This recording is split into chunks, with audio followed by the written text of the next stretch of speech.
The Moto E7 Plus is the first phone in our list of best phones under 10,000 rupees as of November 2020.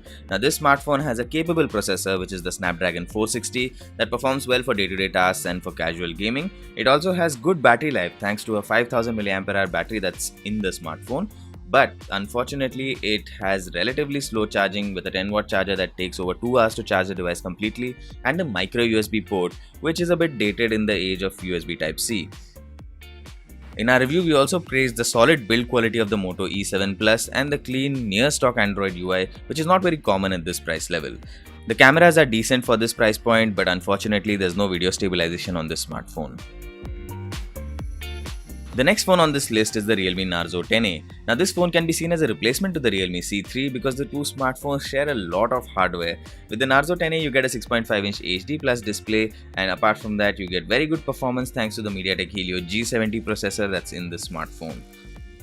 With a starting price of 9,000 rupees, this phone does offer excellent value for money. Now, when it comes to the cons of this device, we weren't too happy with the low-light camera performance of this smartphone, and apart from that, we found too many spammy notifications and a lot of preloaded bloatware on this device. In case you're looking for a smartphone with a Full HD Plus display under 10,000 rupees, the Redmi 9 Prime could be a solid option.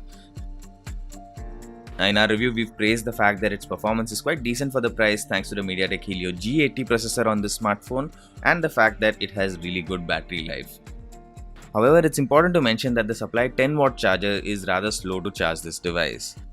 While the base variant of this device does fall in our budget, there is also a variant with 128 GB of storage that's slightly above this price point.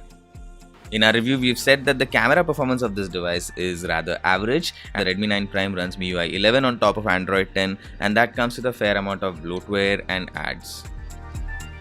The Redmi 9 is the successor to the Redmi 8, but it's not an upgrade in every possible way. The Redmi 9 switches back to a micro USB port, which is quite surprising since the Redmi 8 had a USB Type-C port. This smartphone has a 6.53-inch HD Plus display that's decent enough for the price point, but it has a MediaTek Helio G35 processor, which may not be good enough for heavy gaming. In our review, we praised the build quality of the Redmi 9 along with the solid battery life it offers thanks to the 5000 mAh battery, but at the same time, we should mention that there is a 10-watt charger in the box, which is rather slow to charge this device. In our Redmi 9 review, we have said that the camera performance was quite mediocre, there's a lot of bloatware and spam in MIUI, and the Android experience itself is quite laggy on this device.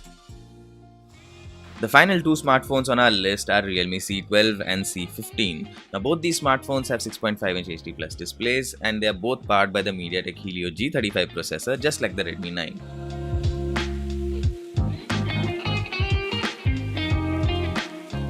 Now, in our review, we praised the build quality of these devices, and we've said that the battery life is really good on both of them.